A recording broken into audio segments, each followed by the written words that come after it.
Okay, welcome everyone. Thank you very much for joining our property licensing application support session. I hope you're all well. So first off, can you all see my screen? I don't know. Vicky, is my screen sharing okay? Yep, I can see that fine. Excellent. Okay. So my name is Misha Kuller. I'm the Business Improvement and Delivery Manager in the private sector housing team. Today with me, I have Donatina Masella, who's a property licensing processing officer, and Vicky Edgar, who's also a processing officer. And what we're going to do today is give you an overview of property licensing in Redbridge, help with some advice on preparing for an application, make your account and renewals and what's involved in logging into the system and accessing all the information that you would need to get started, how to attach documents to your application, and we've got some useful links and information about the next application support session as well. There's also some time for questions and answers as well. But what we will be doing as we go along each section is we'll take you through and we will answer any questions that you may put in the chat and try and give you answers to the relevant sections as we go along. So in terms of an overview for property licensing schemes in Redbridge, we have selective licensing that is split across two schemes, Scheme 3 and Scheme 4. Scheme 3 is based in Ilford Town and Valentine's, and Scheme 4 covers all the other 15 wards that you can see in green on the selective licensing scheme map there. We also have HMO licensing, and that is in force across all wards in the borough.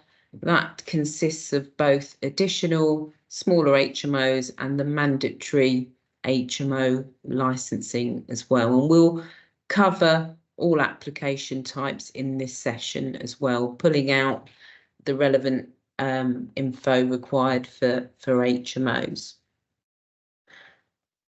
So some of you may know this already, that we have some interactive maps on our website where you can go in for Scheme 3 and Scheme 4 selective licensing, put in your postcode and check whether your property falls into a licensable ward.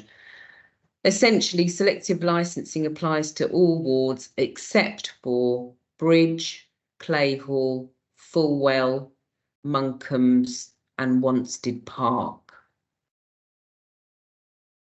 So as I mentioned, the objectives for today for this session are to give you some practical guidance and tips to guide you through making a property licensing application, and we hope to cover off some of the frequently asked questions that are raised with us commonly.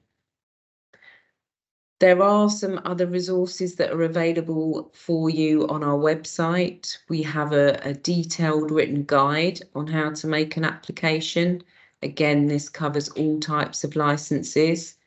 We also have a step-by-step video which walks you through making an application as well. So we're not going to run that video for you in this session, but we're taking the most important points and kind of giving you some details around that. And there are some slides with videos, but we wouldn't want you to sit here for 2 hours, just us playing a video basically. So as we go along in the sections, if you've got any questions about those areas that we're talking about, please feel free to put those into the chat, and either you will get a reply or we'll discuss the question that you've raised at the end of that section. So I hope that makes sense. And Vicky is now going to take you through the first set of slides. Over to you, Vicky. Lovely, thank you, Misha. So my name's Vicky Edgar. I'm a property licensing support officer, and so some of you may have spoken to me in the past. I generally, at the moment, are dealing with HMOs, but do selectives as well. So we've gone through really the most common questions that a lot of our license holders ask us on a daily basis. So hopefully we've covered everything in the next few slides. So the first one is, what type of license will I need? So a selective license, obviously, as Misha said, is in those wards that were highlighted on the map previously, and they cover either a single person living in that property, a cohabiting couple, a family of related people, or two unrelated individuals. If in that two unrelated individuals, we often get asked they want to move in a girlfriend, boyfriend, or someone else, they can't under a selective license. You would then need to reapply for an additional license because now you've got three people in that property. So that's the selective licensing, what you would need. Obviously, the mandatory and additional HMOs are borough-wide. So mandatory is one of the most common ones, which is for 5 or more occupants forming 2 or more households. So you've got you might have 5 households and 5 occupants, or 4 households, 4 occupants. It can be a mixture of whatever you want. Obviously, that can go right up in numbers if it's a very large HMO as well. So it covers forevermore. Basically, you can have 19 people in a mandatory. The additional license does specify it's for 3 or 4 occupants forming 2 or more households. That does include children. What's happened, we found, is because with the additionals, where we've offered you to be able to do the additional renewal license, if you've had an additional previously, the law has changed. It was based on the number of floors previously, and you may have had 6 or 7 people on an additional license. If you did have more than 4 occupants on your additional license previously, then you will need to apply for a mandatory this time round, because you've got 5 or more occupants. So do be careful. If you had an additional before, if you've got more than 4 occupants, don't select to renew your additional. You'll need to do a new application for a mandatory. I don't know if anyone's got any questions on that section of what type of license would be needed. I think we're all good. So we'll move on to the next section. So preparing. Actually, sorry, Vicky. Oh, sorry. Apologies. There is a query in the chat, and maybe you can assist with this, or we can find out the right answer. But Alok was asking, he's looking to rent out a property to a company, and the company will use it for Airbnb, and he's not sure what permission or what license he needs for it.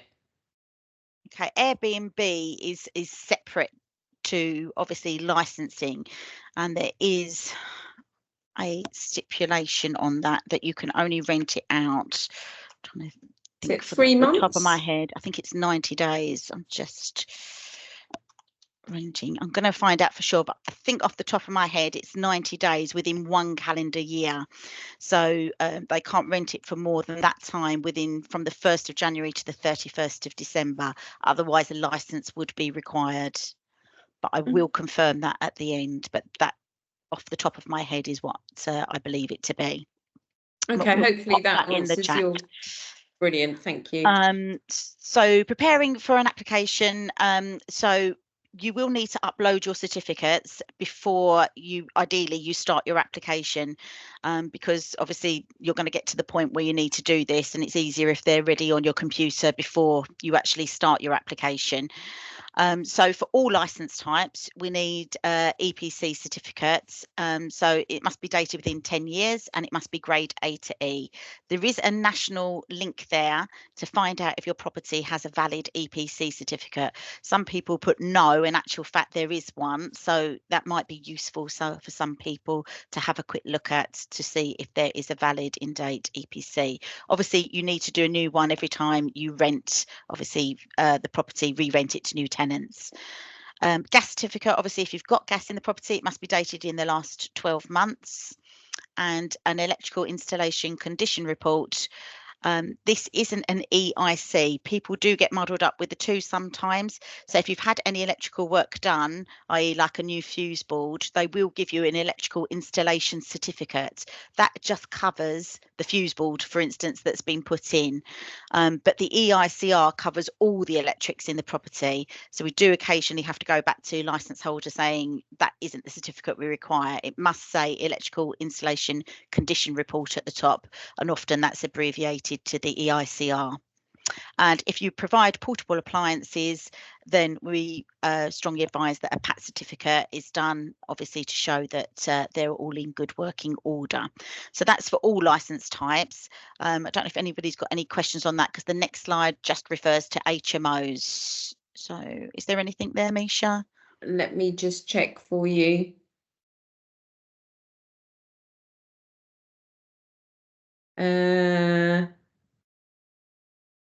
Sorry, going back to a previous question, apologies. Okay. If I have a single mother with 2 minors living with her, do I still need a selective license? Yes, if it's in a licensable ward, yes. Okay.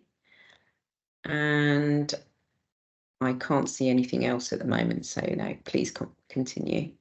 Okay, so this next lot of certificates is for our HMO, so if it's an additional or a mandatory licence. So floor plans obviously will be required, and we do need to know the room sizes of all the bedrooms, which you also need to, for the selectives actually as well, you need to know your room sizes as well. We are going to talk about bedroom sizes a little bit later on, but for the HMOs we actually need a floor plan. This can be handwritten by whoever, that's absolutely fine. And we have got a guide on our website as well on how to do that if you want a bit more information on that, or we can send it to you if you email us. The fire alarm installation detection certificates.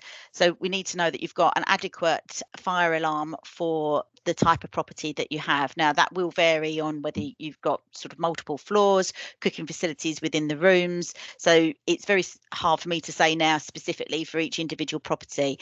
However, there is a best practice guide on our website, and it does go through whether it's 2-storey, 3-storey with cooking facilities, if it's a bed sit, that type of thing. So obviously I would suggest that you read through that, and then if you've got any further questions or something specific to your property, then obviously email us and we can obviously put that to one of our compliance officers if you're still unsure of what type of fire detection system that you need in the property. Fire risk assessments, that should be done and uploaded onto your application. Obviously, if it's advising you to do things on the bottom, then we would like to see that you've taken action upon that.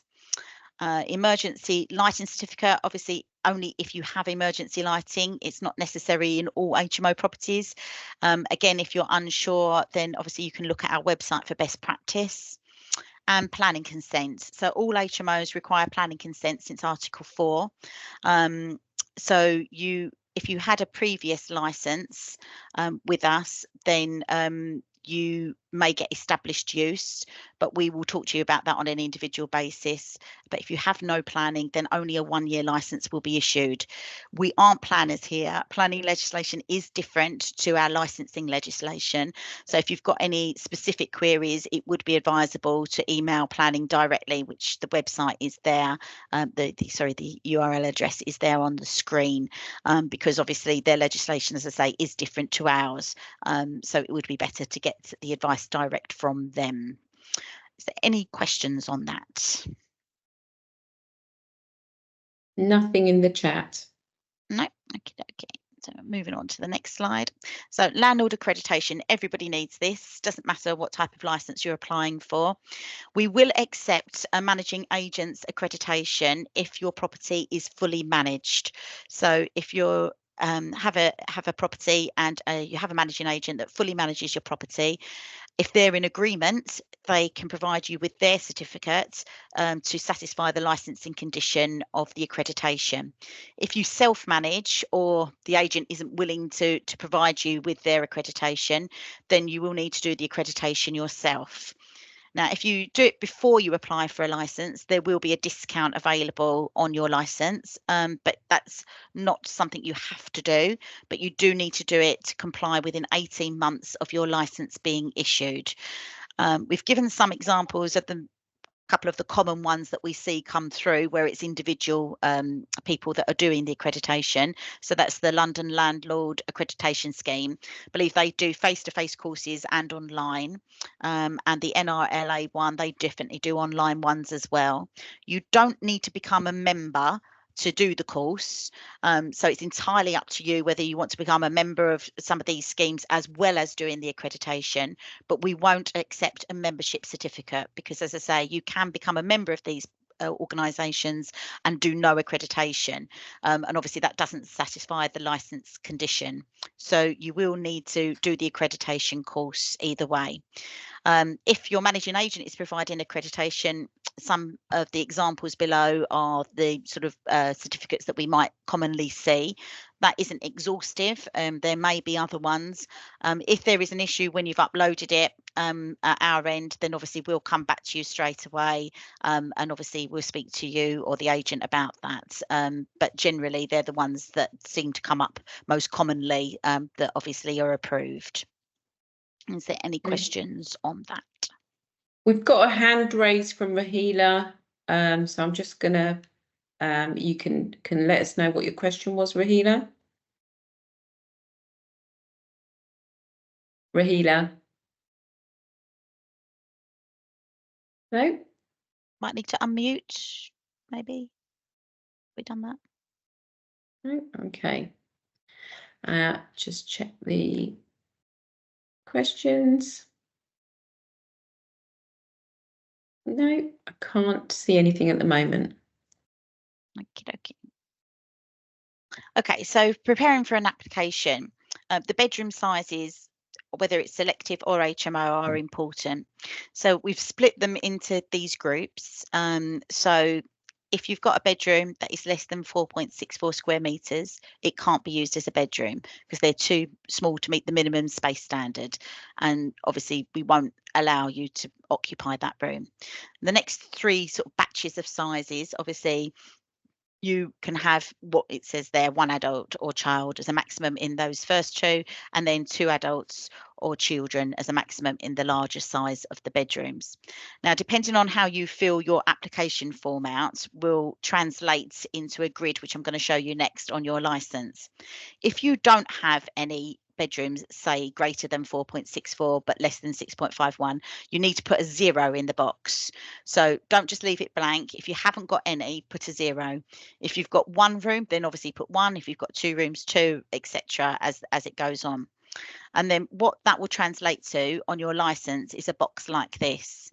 So you will see it says number of rooms. So in this instance, this was a selective license that we've taken it from. They only had 1 room, which was the larger of the 2. And then it times it by the maximum permitted number of occupants for your room. And then in the end column, it will give you how many people obviously you can have. So if, for instance, in that where they have put 1 is 1 room greater than the 10.22. If they'd put 3 rooms there, it would be 3 rooms times the 2 occupants, and in the end column it would say 6. That doesn't mean you're necessarily going to have 6 people in your property, but that's the maximum for the room sizes that you have. What actually matters is underneath, where we've actually written the total number of households for the property and the total number of persons for the property. Particularly for HMOs. So you might have rooms that actually really big bedrooms, and actually it might say, yeah, you can have 12 people, but that isn't what we're allowing you to have. It's what is written as the total maximum in those 2 lines underneath is what is important. Now, with the selectives, what we found is that people aren't measuring their rooms correctly and just entering anything that they can particularly guess. And then when this grid comes up, actually, they've now discovered they're overcrowded. And they've gone back, remeasured the rooms, and then written into us and said, "Oh, really sorry, we've done this wrong. Can we amend it?" So that's why it obviously is a lot of backtracking, modifying licenses. We'd rather it be correct in the first instance. So obviously, if you don't know your room sizes, that is probably a key thing to go out and do, or get the the occupants to go and measure it for you if you're unable to get in, or your managing agent, because as I say, it does translate into your license and it will show you how many people are allowed on that license. Is there any questions on bedroom sizes? Yes, I have one from Kapil, Vicky, and he's asking, what is the minimum age of children to be counted, or are babies counted? They are now, yes. All children are counted as an occupant. There is no room, Age yeah. Age restriction. Okay, hopefully that answers your question. Let me just have a look. We've got some new ones. Okay, we can deal with your question, Alok, on PAT testing in a few seconds, or we have actually done that section. So that, yeah. So yeah. Whom do I ask for PAT test for a PAT test certificate, and what appliances are needed to be tested? Is it really necessary for new appliances? Not new appliances, yeah, no. Or are they that are under warranty or under guarantee? So what's your response on that? I'd say if they're new appliances, that's fine. But obviously, when you do an audit check on the property, obviously you can check the wires to kettles and etc. But obviously, if you're providing sort of hoovers, fridges, things that aren't basically hardwired in, so any toasters, that kind of thing, then obviously if you wanted to do a PAT test, then you can just Google engineer for PAT testing, and it'll be an electrical engineer that will be able to do it. They normally charge a fee, and then normally it's sort of like per item, so you might only have 4 or 5 items in the property, but it depends if you provide that type of electrical item. So basically it's portable appliance. If you can move it, then it should be tested. Okay, thank you. Hopefully that's answered your question, Alok. I'm just double checking if there's anything else. No, I think we're okay. Okay, so I'm going to go hand over to Donatina now, who's going to take you through the next section. Good morning, everybody. I'm Donatina. I'm also property processing officer here at Redbridge. I deal with the selectors and HMOs and getting them issued. What I would like to start with is a short video. We get a lot of customers asking us how to log in, how to register for an account, how to start an application. So this 3-minute video is going to demonstrate this. The example in this video is for a selective. However, logging in and registering for a HMO is the same. You just need to go to do I need a HMO license instead of do I need a selective license. So I will start the video now. If the sound doesn't come through, please do let us know on the chat, but it should be working correctly. So I'll start it now.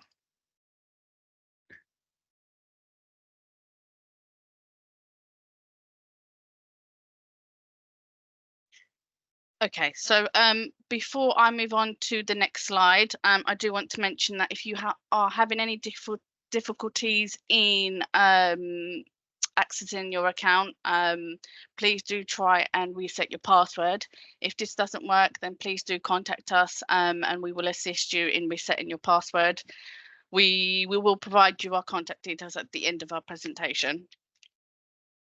Misha, is there any questions on that video?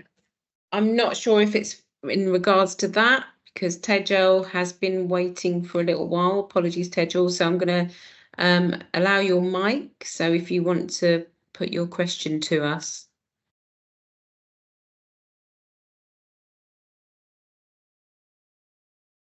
You want to go ahead, Tejal?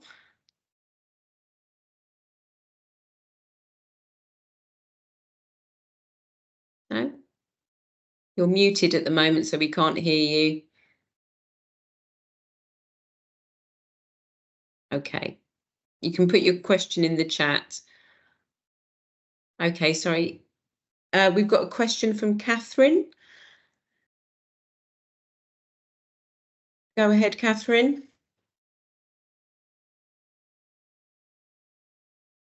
Oops, I'm just double checking, that might be. Do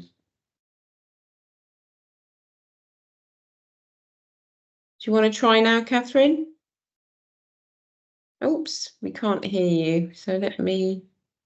I think she's still muted. You might be muted. I have allowed your mic, Catherine.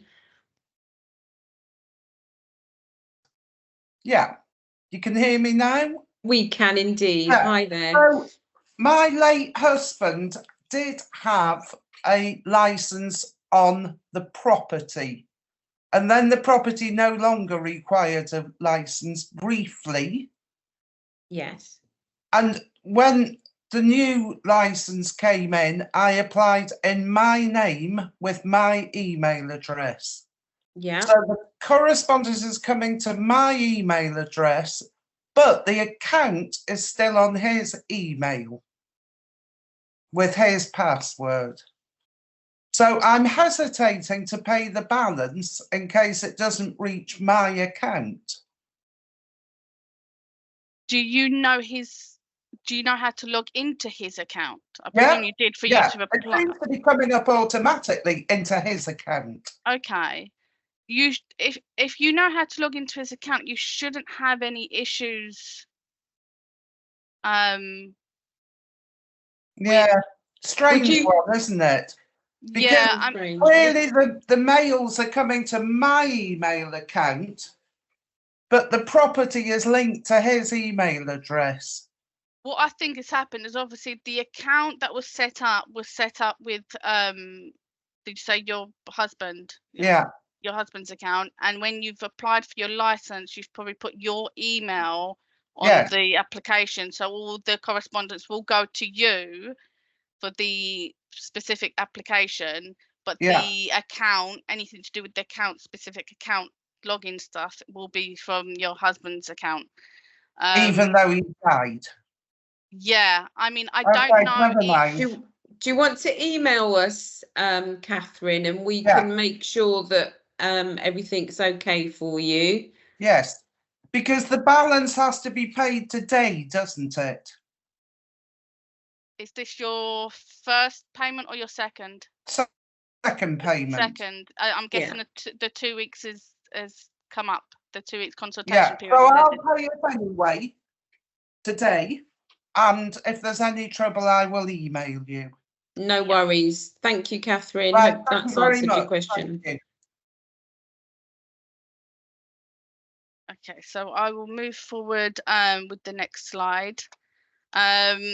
So for existing users or those that have already registered, once you log in, you can access your account page by clicking the account button on the right hand side, shown by the red arrow.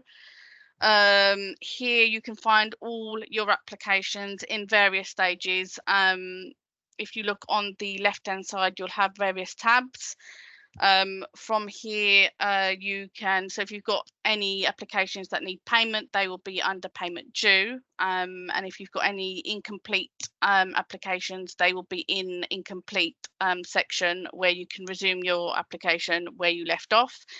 For this session, however, we want to go through how to renew an application. So I will move on to the next slide. Is there any questions on this slide, Misha? Just double checking for you. No, I can't. This is from Amir, who's saying that he's had problems loading 2 or more properties on the same email. What does he mean? So Amir, I'm Can you, if you can clarify.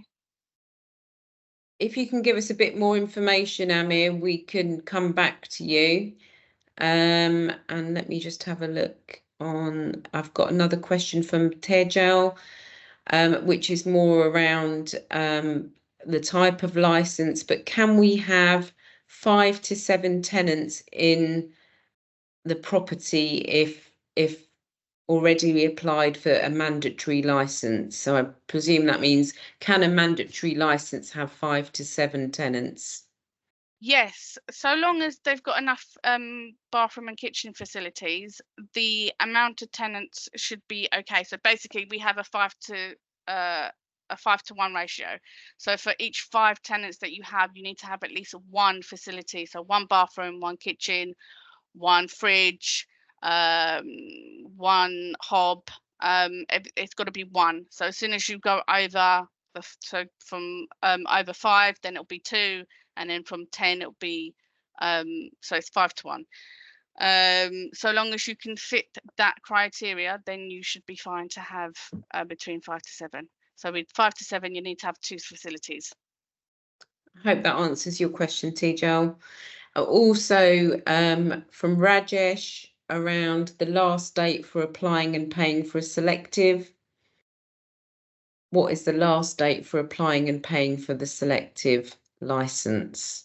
So obviously the scheme came into force, scheme 3 came into force on the 1st of November, and scheme 4 came into force on the 8th of April. So there is no end date per se. I mean, the scheme ends in 2029, but obviously we would hope that you would apply for a license as soon as possible, to avoid any sort of housing enforcement investigation. So if I'm right, Donatina and Vicky, you would, your advice would be is to get that license in place as soon as possible. Yeah, if their license is expired, then obviously they need to do it as soon as possible, because obviously they're running without a license, and that can lead to other things.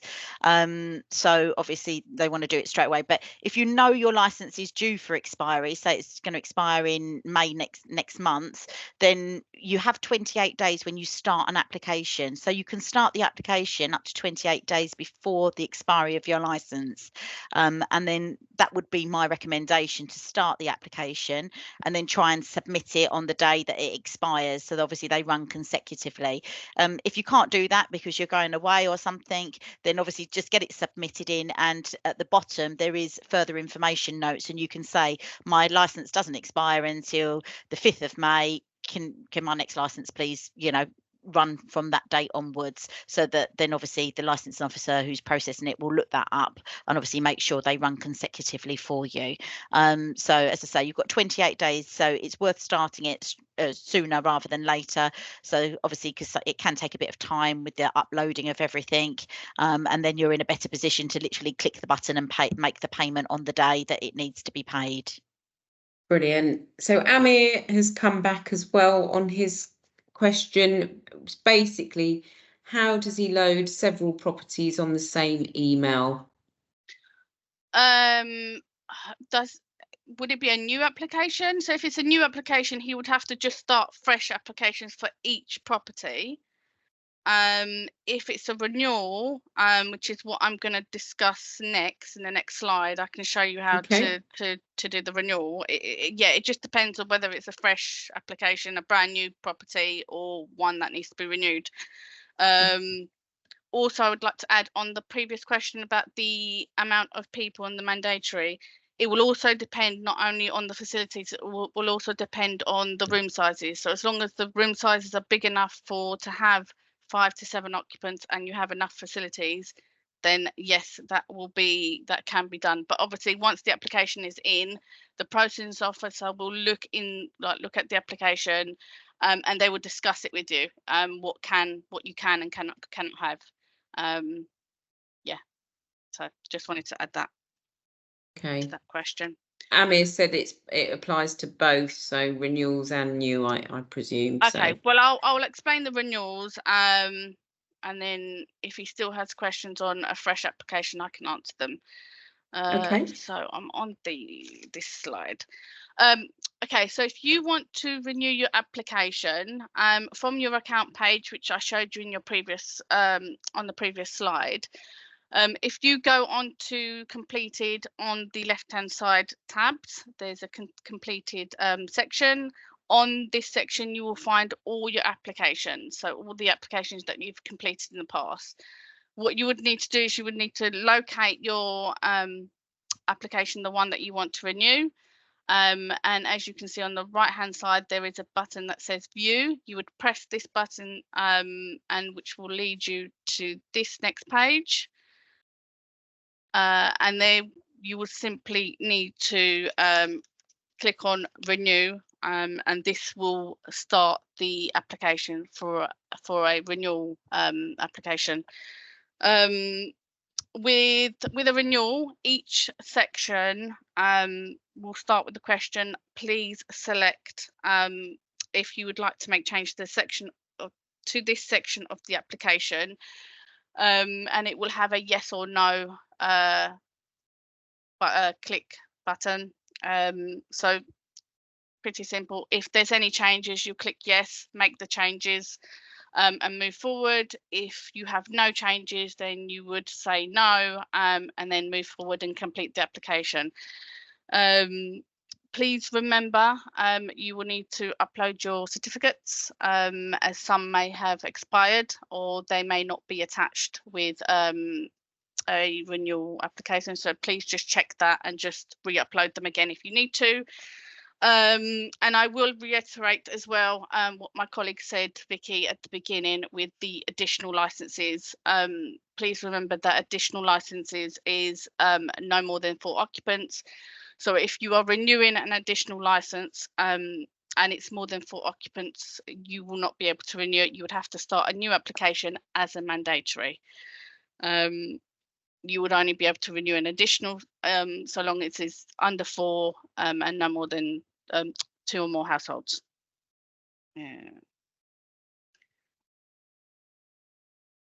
Is there any questions, Misha? This is really around mandatory licensing. Well, it's a question, a generic question. If someone has applied for a mandatory license but haven't got the license yet and the property is vacant, can they have tenants while waiting for the license after application? Yes. Once the main thing that people need to do is submit an application with the first payment. Once they've done that, they are able to rent out the property. Okay.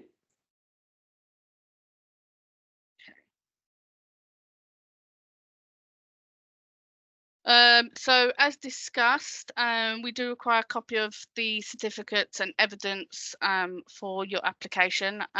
Some customers are unsure how to upload their certificates. So we've got this video, a little snippet of a video. Again, it's only a short video showing you how to upload your documents. This video is relating to uploading floor plans for HMO application, but the way you upload any certificates will be the same. Floor plans are the only section where multiple copies need to be uploaded. Normally it's just one document, but if you have 3 floors, then you need a plan for each floor. So for example, if you have a floor plan that has all 3 floors, you would need to attach that 3 times. But I will start the video and you can see what we mean.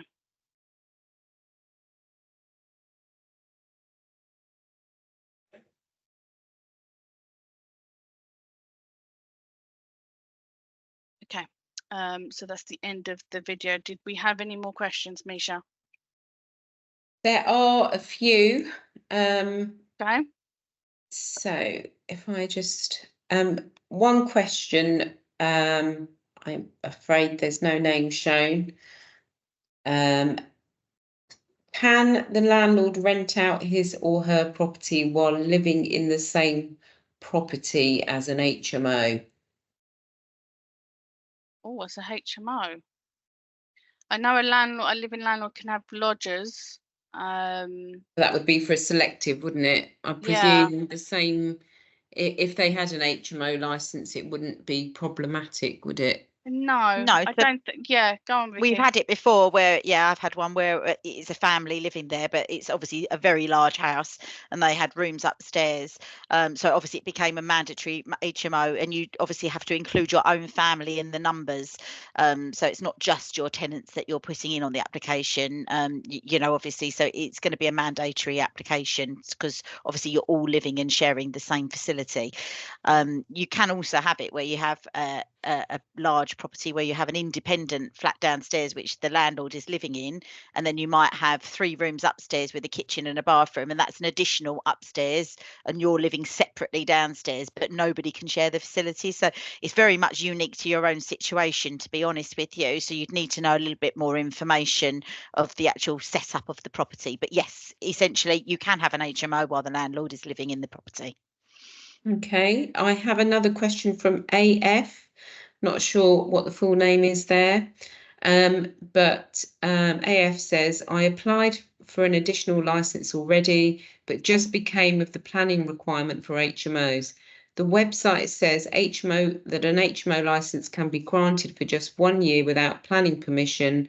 Once planning is granted, do I need to pay for the HMO license again, or the 1 year license just gets extended to 5 years? No, so any new 1 year license, once it's expired, you'd have to reapply again for a brand new. It'll be a 5 year license once he has the planning. The 1 year licenses that we are issuing is mainly for you to get your planning in place before it expires, basically. Okay, hope that's answered your question, AF. And there was one more question from Tejal, I think, around supplying. Do we need to provide fire alarm installation and fire risk assessment certificates to the tenant? No, I believe, Not Vicky, that, you no. yeah, No. It's obviously we request it, and the compliance officer when they come round. But you will need to put a copy of your notice of your license on the notice board in the obviously reception area or in kitchen, wherever it's going to be. A copy should be supplied and should be on display in the property. But that's obviously, you know, where, and obviously they need to know that presumably their gas and everything, obviously they'll know that because the engineers come round, so they'll know that it's all up to date, but they don't have to legally provide that. Okay. Got a question I'll take now from Jane. Jane's hand is raised. So Jane, I'm just going to enable your mic. Hi, Jane, do you want to go ahead? You are muted though, so you might want to take yourself off mute.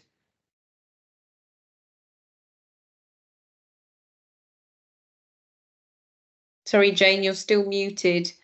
I think you have to unmute from your side. That's it. Oh, you came.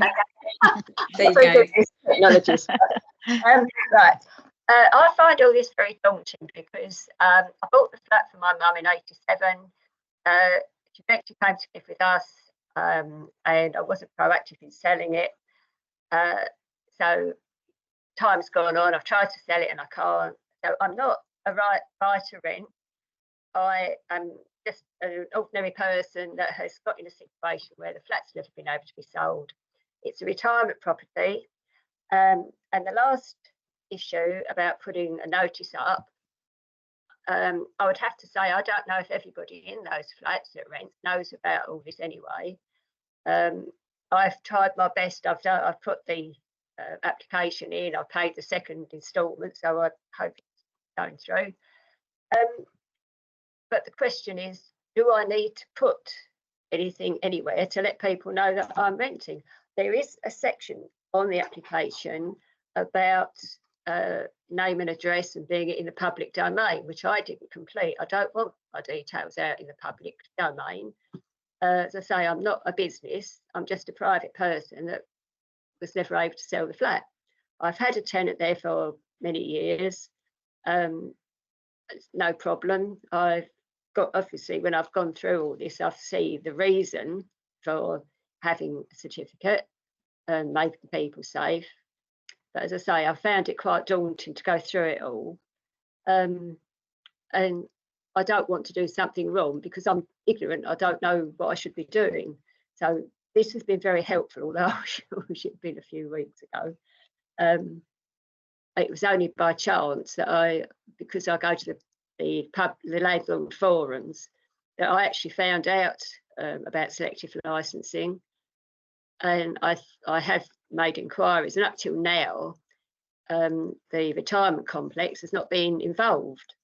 And then I got a reminder about scheme 3 and 4, and I was almost out of time to go ahead with the application. And for older people, that could be quite frightening. I don't know how many people in the retirement complex actually know about all this, because a lot of them I think a lot of them probably go through an agent.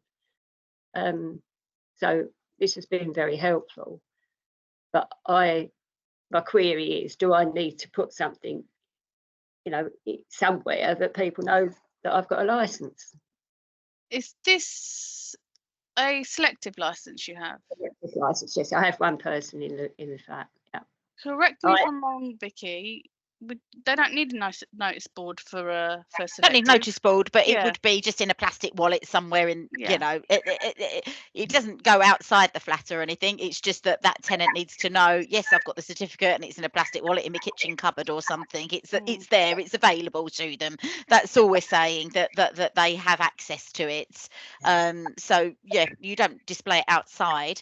That said, on the application form, obviously if they're the freeholder, then you should, like the retirement complex is the freeholder, then that should have been put in the freeholder sections. So I'm not sure if you did that. No, I didn't mention it. It's first part is the people that actually own the complex. Yeah. When I first heard about these schemes 1 and 2, whatever, and I wasn't involved in those, I think I did let them know that this was happening. I didn't know if they would have been involved or they would know about it. So obviously I will let them know that I've got a license for the property. Yeah. Because what it is that you're declaring at the bottom of the application that you're letting everybody that's in connection with that property know that you've got a license for the property, which is why we ask for the freeholder details. Sometimes people rent and they're not entitled to rent. It's in their contract that they're not, and so obviously they would make representation in the 14 days and say, no, we don't want this license to go ahead, and obviously that then opens an investigation. It doesn't happen often, but it can happen. So that's why it's important to put the freeholder details in. But as it's been and gone, I would just make them aware that is the case, so that you've obviously. I've been for years now, and I've always let them know. Yeah. What's going on. Yeah. So, yeah. Thank you. Sorry Okay. to waffle. No problem. Okay, we've got a question from Noel. Noel, I shall unmute you. Do you want to go ahead and answer your question? Ask your question? No. I think you'd have to unmute yourself. Yes, good morning. Can you hear me? Morning, Noel. Yeah, I've been trying to. I have an existing license. I've been trying to renew since early April. Right. Okay. I've had various reset requests that have gone through your help desk or PR licensing email. Mm-hmm. It doesn't work. Every time it's been reset, it still doesn't work. I've tried to then re-register as a new, almost like a new member, a new applicant, and it still doesn't work. Okay, I've actually replied to you in the chat, so I saw that. I hope someone will contact PR, you today. And if it's anything more complex than that, anything to do with the system, then we'll take forward that query with the provider as well. So occasionally we do have, for whatever, technical issues, we can get that resolved for you. But obviously you're communicating with us, so please don't worry about anything while that's getting sorted, because it's obviously not your fault. So yeah, hopefully someone will get back to you this afternoon. A second part of the question. Go ahead. Yeah, no worries. I'm not a property professional, so we're going to sell the property in the next 2 months, 3 months. Yeah. So do I still need a license? I think the lease expires in September, so I'm just waiting for the 3 months to come before. I've just had enough of grief with properties. Yeah. Is this a temporary exemption, Donatina? Yeah, I was going to mention that. Have you already put it on the market, or did you say you're going to put it on the market in September? I'm going to put it on the market. I think the lease expires in early October, first week in October. So okay. I mean, yeah, I was going to say we offer temporary exemptions for things like landlords wanting to sell. But the maximum is 6 months. So if you don't sell it within 6 months, you will have to apply for your license. Being that you're not going to put it on the market yet, it's 4 months. Yeah, there'd be no point, because we'll give you a 3 months temporary exemption, the first one, and then you're not doing anything with it. We could potentially start it from September, October when you're looking to sell it, but before that, no, it just wouldn't make any sense. When did your existing license expire? Is it already expired, or? Yeah, I think it's just expired in March. My gas certs, I got my gas safe cert renewed in April, so it's around the first week in April, I believe. No. I can't get onto my account to even tell you that. So sure, yeah. Is it tenanted? You still got tenants in there? Yes, tenants. Yeah. As I said, their lease doesn't expire until October, first week in October. Can Noel request a 1-year license, Donatina? Is this for selective? Selective, yeah. Yeah, we don't do. Unfortunately, we don't offer 1 years. No. For selective. We could. I don't know really what to suggest. Could you email that in as well, Noel, and then we could take it outside the meeting? Yeah. Okay. Thank you. Okay. Let me just check, and we've also got a question from AF, I think. Sorry, just bear with me. I'm just trying to get back to the list. So I'm just going to disable your, allow your mic, AF. Would you like to go ahead?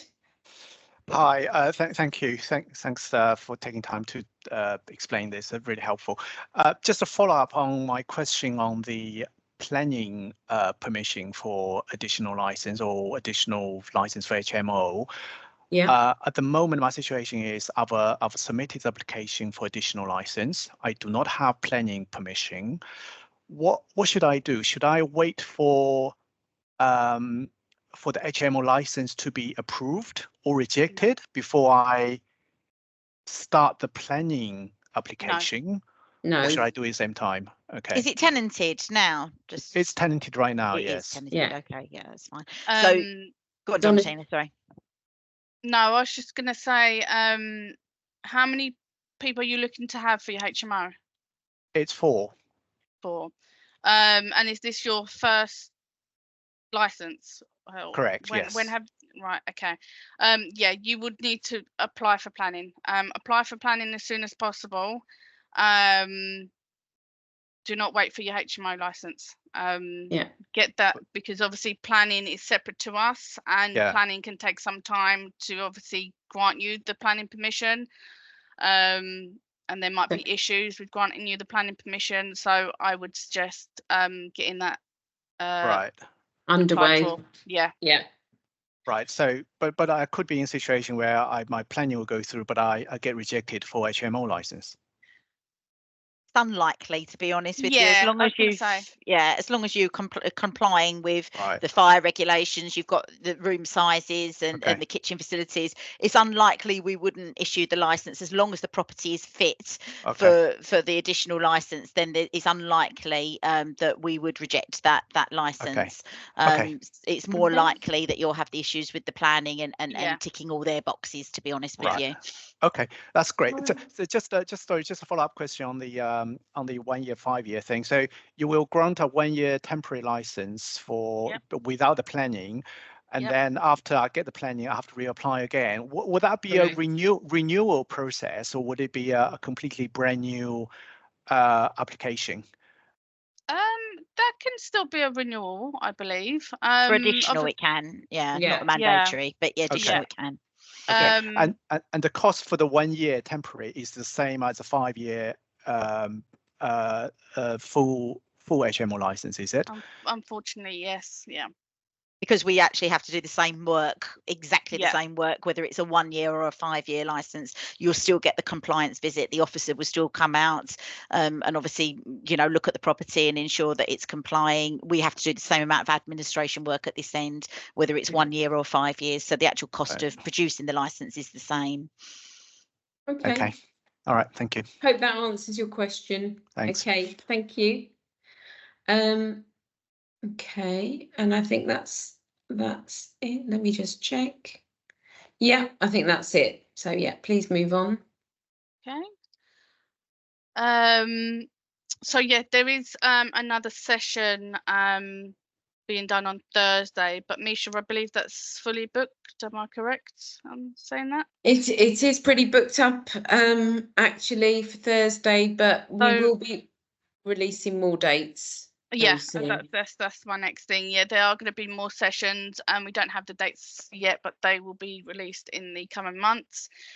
In the meantime, my colleague Misha also mentioned about the written and video guides. Now these are quite in depth on our website, and they go through the application process step by step, section by section. So it may help you to go through these while you're doing the application, because they are very in depth. And if you need more information about what is required for our licenses, you can find the best practice guidance notes for all our license types on the website. These will basically tell you the minimum standards that's required for all the licenses, so they are pretty helpful too. Is there any further questions on that, Misha?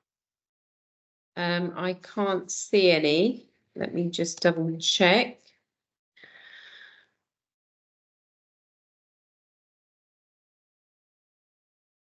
No, I can't see any new questions. Okay. No. Okay, so contact details, we have a few options. You can contact us either by email, which is prslicensing@redbridge.gov.uk, by phone, if you contact that number and leave a message with your property details, your name and your phone number, a member of the licensing team will call you back. If you have any suspected unlicensed properties that you know of, or you have a disrepair or any concerns with a rental property, then please report it on our online report it form. The link is on the slide. And finally, you can also contact us by post on the address stated.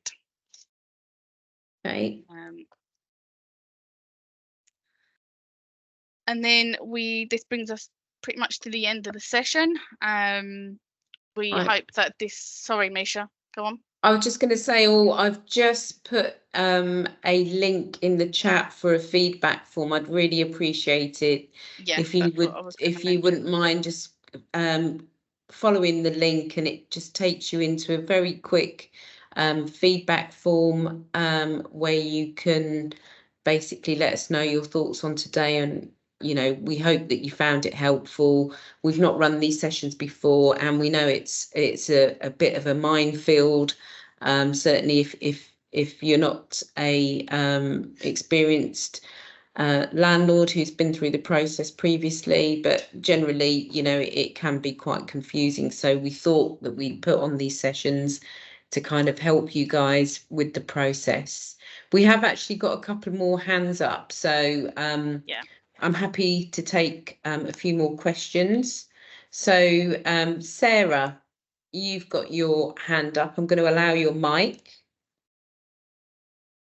You just need to unmute. Hi, thank you. Yeah, Hi. thank you. Just a similar point to the one recently raised by Noel. I'm finding the website when applying quite glitchy. Yeah. I had an existing license that expired in February. I've had 2 draft applications. Which were new applications, because every time I selected the renew option, it just took me around in a circle and didn't progress. So I ended up starting it from scratch. I don't know whether that's the right thing to do. Now I've just deleted one of the drafts effectively, but it's now I can't see my completed license on my account. Yeah. Do you want to email us, Sarah? I have emailed as well, and I didn't get a response. And I've also called. This is since trying to do the application at the end of March, but I haven't got response to either email or phone. Oh, okay. I do apologise for that. Okay, if you could basically, if you booked, did you book via Eventbrite? Yes. Would you mind emailing the organizer, and then I can have your personal email details, and then we can get that. I can get that looked at for you. I do apologise for thank you for that. Is that okay? Yeah, brilliant. Thank you so much. No worries. Okay, and Jane, I think you've got another question. I'm going to allow your mic. Just need to unmute, Jane.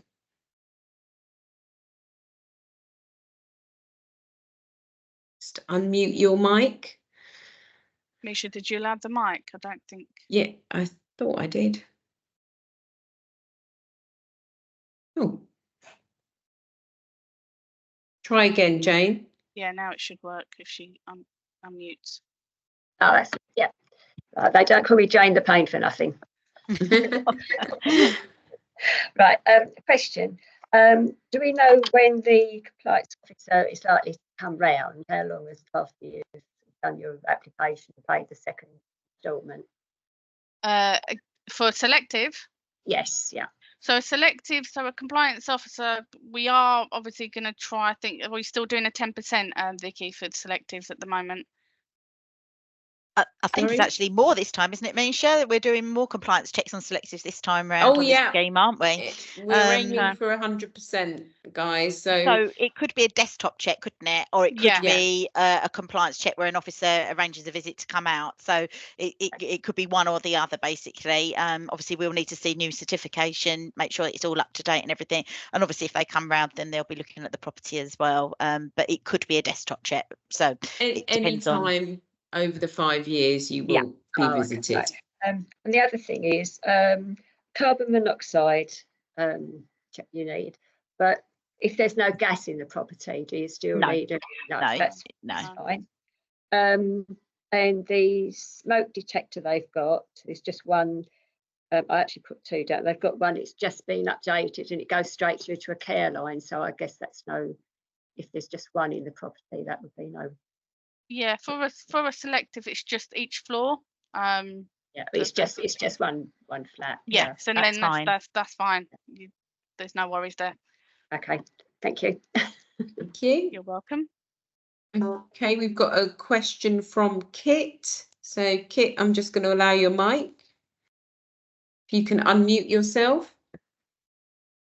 Yeah.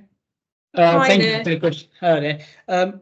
So I did apply for licenses a few years ago in 2020. So I've just went online now and I've checked, reset my password and I've checked. One expires in February 25. Yeah. So if it expires in February 25, do I do it in January? Or yes. Up to 28 days before. I have to wait until January, yeah? Yeah. And then the other one is, The other one got granted at the same time, and that one is not appearing on my account. There's no details of it on my account, so I will. Did you use a different email address? Because what we do find is people have different email addresses for different, you know, one might be yahoo.co.uk and one might be yahoo.com, you know, that kind of thing. No, what I'll do, I'll check with the managing agent. Maybe the managing agent filled out the rest. Could be an managing agent's name. Yeah. Okay, so if it was done around the same time, then I'm guessing that will happen again or run out at the same time. Yes. Yeah, most likely. Yeah. Yeah. Okay, fine. And if I've got a detail, you know, that this is like a reference number. I think I saw on my old emails for the one that I can't see on my account. So if I emailed you, would you be able to send me the cert? Yeah, if you just give us the full address, we'll be able to look it up anyway, and we can say it was registered under whoever, whether it was your agent or you, and what email address and when it expires. Okay, and if I'm emailing, do I email you, Vicky, or who do I email? Just that PRS licensing. I'll put the slide back for you. PRS, the top one. PRS licensing at redbridge.gov.uk. Okay. We can give you that information. That's no problem. Okay, and from the cost from last time to this time, I was just looking back at it, it's gone up massively. And obviously with the squeezes that landlords are facing at the moment, is there a rationale behind why it's near enough £1,000 license? Oh, it's all been calculated, Kit. It's, you know, just to say that the council, we don't make any money out of it. It's a self-funding scheme, obviously introduced to improve standards in the private rented sector. By law, we are not allowed to make a penny out of it. It's covering the cost of the inspections, the administration, you know, the enforcement element. It's all covered by the Housing Act, and that's how it's implemented. Obviously, there's been inflation as well, which is included. So unfortunately, I do sympathise, but I can assure you that none of it is it goes into the council coffers at all. Legally, we cannot do that. So I do sympathise. And unfortunately, all I can say is it's been accurately costed up down to the penny, and that's, we're not the most expensive when you compare ourselves to other boroughs, and that exercise was done. Unfortunately, that's the level that it's been set at. And sorry, just going back to the one that I can't find. It would have been for the 5 years. If it was at the same time, it wouldn't have been for a different amount of time, would it? It would have been for the same time. In general, it would have been for the 5 years. 99.9%, unless there was a reason why that would be. And if it was for selective, it definitely would have been a 5-year one, because we don't do any other types for selective. It's the 1 years are only for HMOs. Okay, and my last question, sorry. So, on the first license, so we did the first license. There was big noise about it and big publicity around it that we had to get it done or you're going to get fined. So of that, did it improve the standards in the borough? Was there people that were brought to account and held? Definitely. There was. Okay, that's good to hear.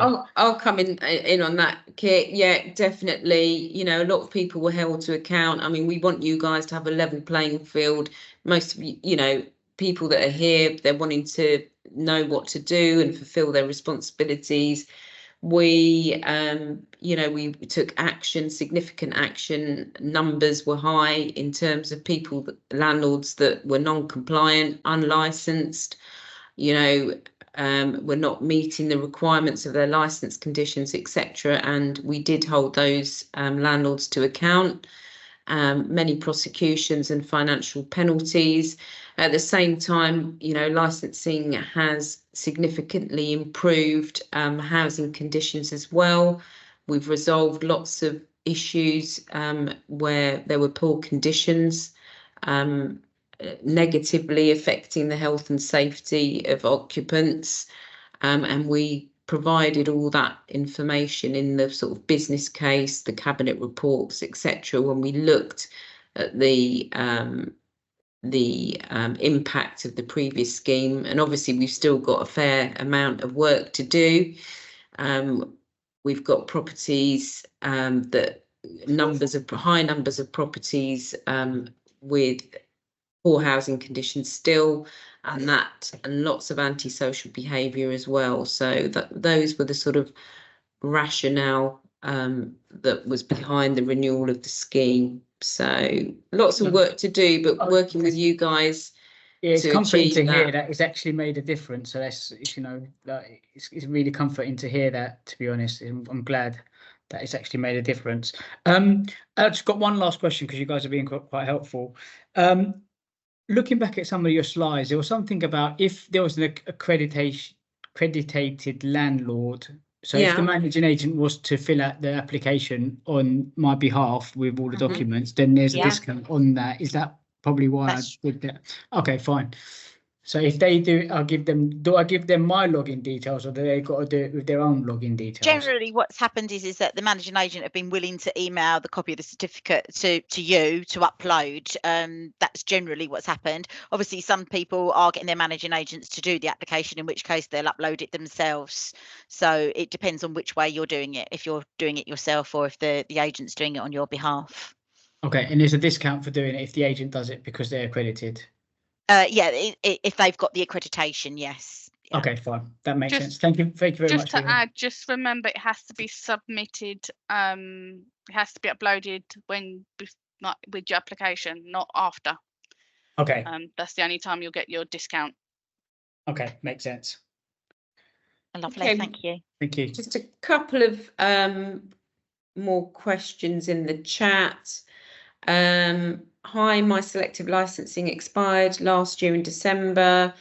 I emailed you and was told I don't need to renew at that time. I think I need scheme 4 now, but I still need to get all the certificates in order before I can renew.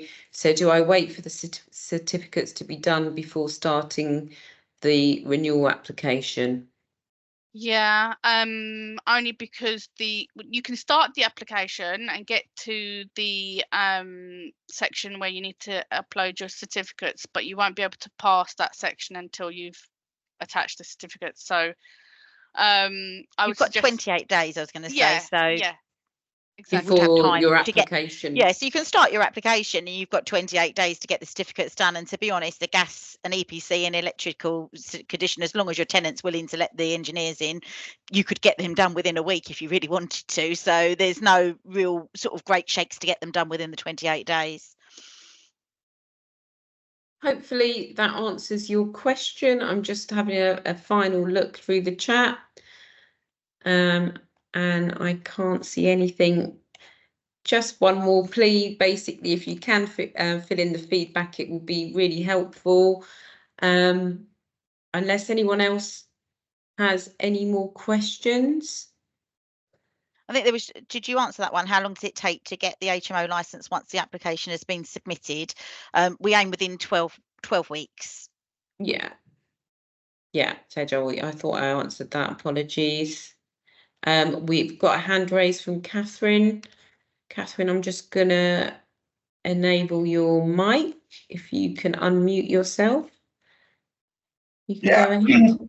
Please put the slide up again for landlord accreditation. Of course. Sure. Give me 2 seconds. Oh, yeah. There we go. Thank you.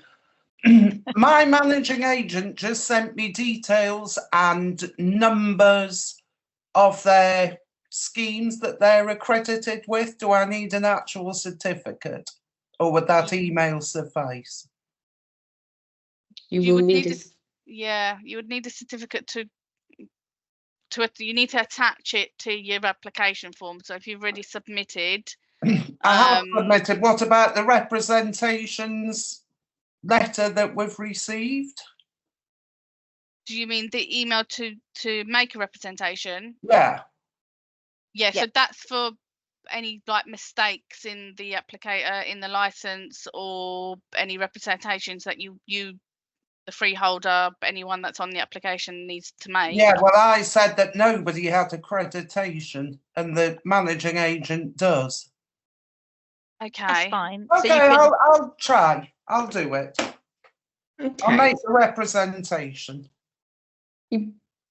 I wouldn't, yeah, I was going to say I wouldn't really make representation about that. It's more about something that would stop the license being, you know, pursued. Right. Yeah. That's what a representation is there for. So what I would do is I'd email us in and say, I have, I selected no on this. However, you should have the person who's doing your application on that email and should tell you which license officer. So you can email them directly and just say, I said no, but I have subsequently found out that they have got accreditation, and attach the certificate to it, and they'll put that on your application for you. You won't get the discount, but it will show compliance against it, and obviously we won't chase you in 18 months to say where is it, because it will already be on there. If I have no representation to make, what do I do with that email? Nothing. Nothing. Right. Okay. Many thanks. Thank you. Very good meeting, and I learned a lot from it. Thank you. Okay. Well, we hope you all found it helpful. Very. Thanks. And yeah, if you've got any inquiries, please do email PRS licensing. Oh, we've got a question from Jane. Just bear with me. Jane, do you want to go ahead with your question? Yeah, regarding the pests, if the tenant, which he does, he supplies all his own furniture, kettles, hoovers, etc. himself. So what would I have to do in that regard? Do I? Nothing.